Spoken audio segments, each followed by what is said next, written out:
오늘의 말씀은 다니엘서 4장 19절에서 37절까지 말씀입니다. 말씀이 길어 28절까지만 읽겠습니다.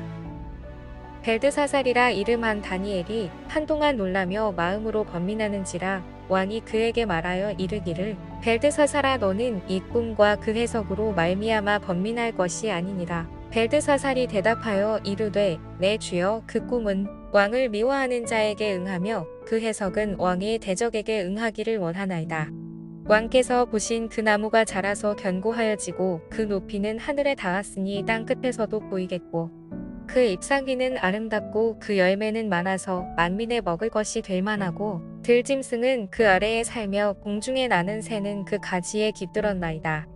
왕이여 이 나무는 곧 왕이시라. 이는 왕이 자라서 견고하여지고 창대하사 하늘에 닿으시며 권세는 땅 끝까지 미치심이니이다. 왕이 보신즉 한 순찰자 한 거룩한 자가 하늘에서 내려와서 이르기를 그 나무를 베어 없애라. 그러나 그 뿌리에 그루터기는 땅에 남겨두고 쇠와 노줄로 동이고 그것을 들 풀 가운데에 두라. 그것이 하늘 이슬에 젖고 또 들짐승들과 더불어 제목 쓰러지며 7대를 지내리라 하였나이다. 왕이여 그 해석은 이러하니이다. 곧 지극히 높으신 이가 명령하신 것이 내 주 왕에게 미칠 것이라. 왕이 사람에게서 쫓겨나서 들짐승과 함께 살며 소처럼 꿀을 먹으며 하늘 이슬에 젖을 것이요 이와 같이 7대를 지낼 것이라. 그때에 지극히 높으신 이가 사람의 나라를 다스리시며 자기의 뜻대로 그것을 누구에게든지 주시는 줄을 아시리이다. 또 그들이 그 나무 뿌리에 그루터기를 남겨두라 하였은즉 하나님이 다스리시는 줄을 왕이 깨달은 후에야 왕의 나라가 견고하리이다. 그런즉 왕이여 내가 아뢰는 것을 받으시고 공의를 행함으로 죄를 사하고 가난한 자를 긍휼히 여김으로 죄악을 사하소서. 그리하시면 왕의 평안함이 혹시 장구하리이다 하니라. 이 모든 일이 다 나 느부갓네살 왕에게 임하였느니라. 여러분, 어떤 젊은 의사가 알프스 몽블랑이라는 거대한 산을 정복하기 위해서 산에 올랐습니다. 그리고 마침내 이 젊은 의사는 산 정상에 다다르게 된 거죠. 그리고 이 의사는 다시 내려가기 위해서 잠시 쉬고 있었는데 그의 마음 가운데 긴장감이 풀리기 시작했다라는 거예요. 여러분, 그러면서 모든 것이 귀찮아지기 시작했고 안전을 위해서 감아놨던 그 안전 로프마저도 거추장스럽게 여기기 시작했다라는 거예요. 그래서 그는 안전 로프를 풀어버리고 안내원의 도움 없이 자신이 앞장서서 그 산 밑으로 내려가기 시작했다라는 거예요. 여러분, 그러자 안내원이 그를 말리기 시작했습니다. 아직 산 정복이 끝난 게 아니다. 끝까지 긴장감을 늦추면 안 된다. 이렇게 말하면서 그를 말리기 시작한 거죠. 그런데 이 의사는 끝까지 괜찮다 하며 이 안내원의 말을 무시했습니다. 그리고 그렇게 하산을 하기 시작했다는 거예요. 그리고 한참을 내려가던 중 이 의사는 비탈길에서 미끄러지게 되었고 이 의사에게는 로프가 연결이 되지 않아 그만 그대로 떨어져 사망하게 되었다는 거예요. 여러분, 이 의사는 교만했습니다. 내가 이 산을 다 정복했다 이렇게 생각을 했지만 사실 그 산을 완벽하게 정복한 게 아니라는 거예요. 여러분, 산 정복을 완벽하게 하기 위해서는 산 아래까지 완전히 내려가야 그것을 완전히 산 정복했다라고 말을 하는 거예요. 그런데 이 의사는 자신이 산을 정복했다라는 그 교만의 마음을 품기 시작했다라는 거죠.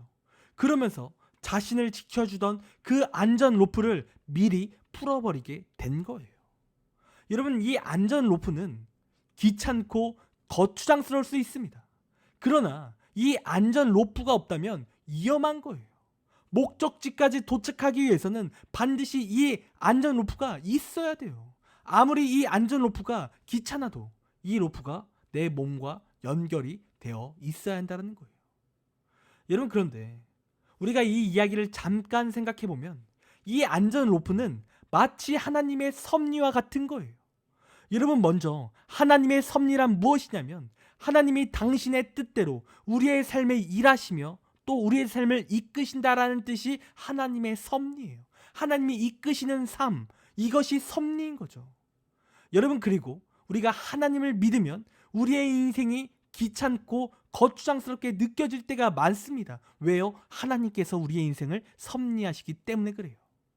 여러분, 예를 들어서 하나님을 믿었더니 나의 악한 모습을 내려놔야 할 때가 있다라는 거예요. 남들은 거리낌 없이 행동하는데 나의 행동은 항상 하나님의 눈치를 보며 움직여야 한다는 거죠. 그리고 하나님을 위해서 손해보는 것도 많아요. 헌금 내야지, 주일 성수해야지, 기도해야지 등등 하나님을 믿으면 세상적으로 손해볼 때가 커 보이는 거죠. 그리고 우리도 교만해질 때 어떠한 생각을 합니까? 하나님의 섭리 없이 사는 것이 편해 보이게 느껴질 때가 있다라는 거예요. 그러나 중요한 사실은 무엇입니까? 로프가 없으면 위험한 것처럼 하나님의 섭리가 없는 인생은 위험하다라는 거예요. 여러분, 우리의 신앙생활은 끝난 게 아닙니다. 아직 끝난 게 아니에요. 여러분, 우리는 죽는 그 순간까지 신앙생활을 해야 되는 거예요. 그런데 내 삶이 아직 많이 남아있는데 우리가 그 섭리를 미리 버린다면 우리 인생은 위험한 인생이 되는 거죠. 여러분, 그러므로 하나님의 섭리가 있는 인생은 복된 인생이고 귀한 인생인 거예요. 여러분, 오늘 본문을 보면 바벨론의 느부갓네살 왕이 어제 본문에 이어서 조소를 통해 하나님을 찬양하고 있는 장면이 나옵니다. 그런데 이 느부갓네살 왕이 하나님을 어떻게 찬양합니까? 어제 본문을 보니까 자신의 꿈을 해석하시고 자신의 삶의 섭리하심을 감사하며 그가 하나님을 찬양하고 있다라는 거예요. 여러분, 이 느부갓네살 왕은 1장에 이어서 번민케 하는 꿈을 꾸게 되었습니다. 그리고 그 꿈을 바벨론의 점성술사들은 해석할 수 없었죠. 그러나 하나님께서 다니엘을 통해 그 꿈을 해석하게 하신 거예요.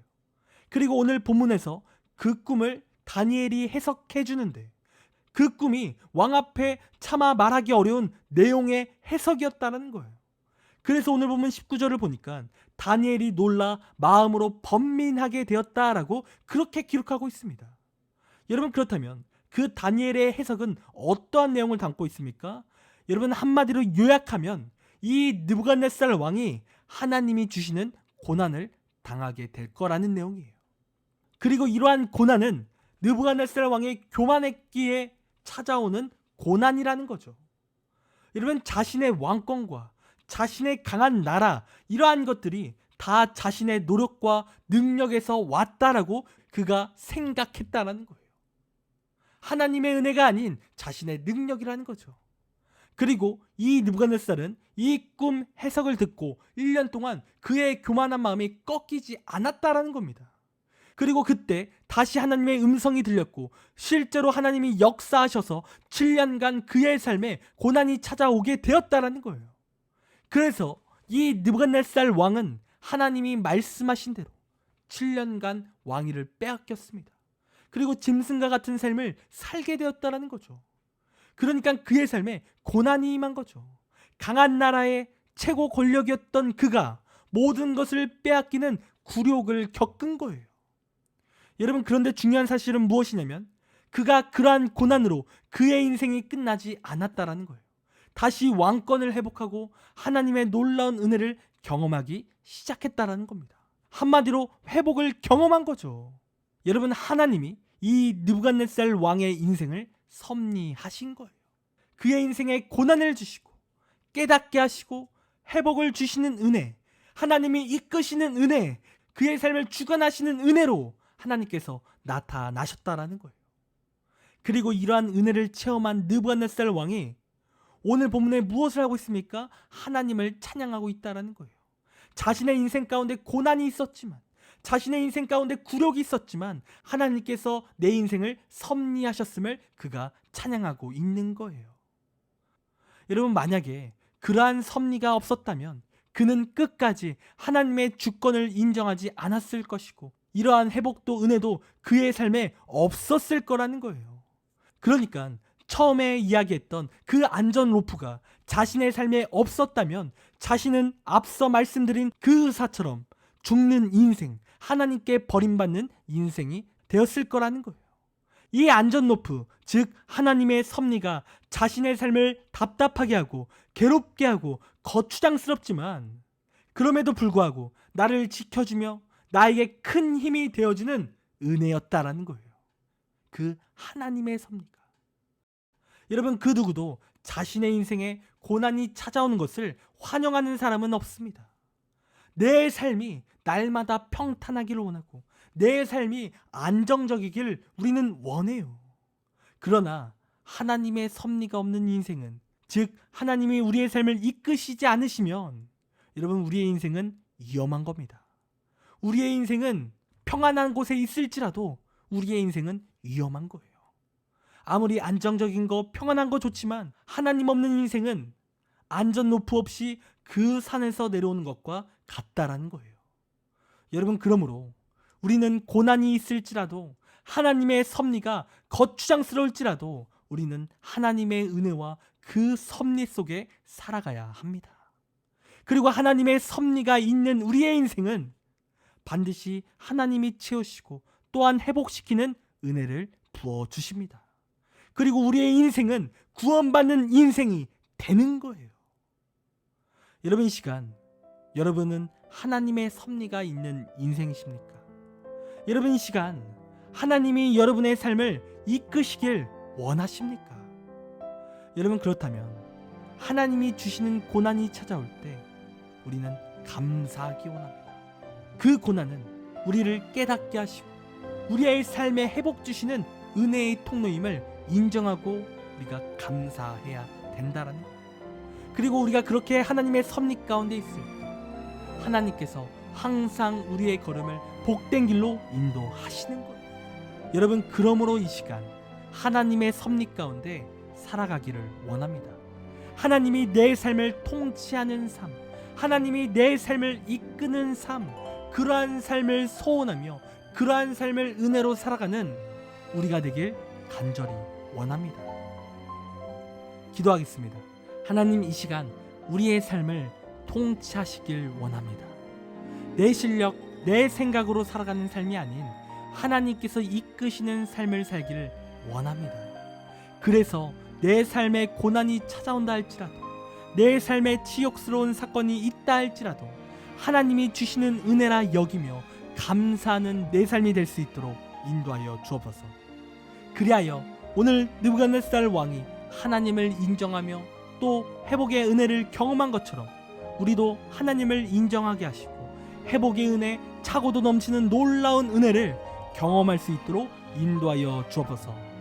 감사합니다. 사랑이 많으신 예수님의 이름으로 기도드립니다. 아멘.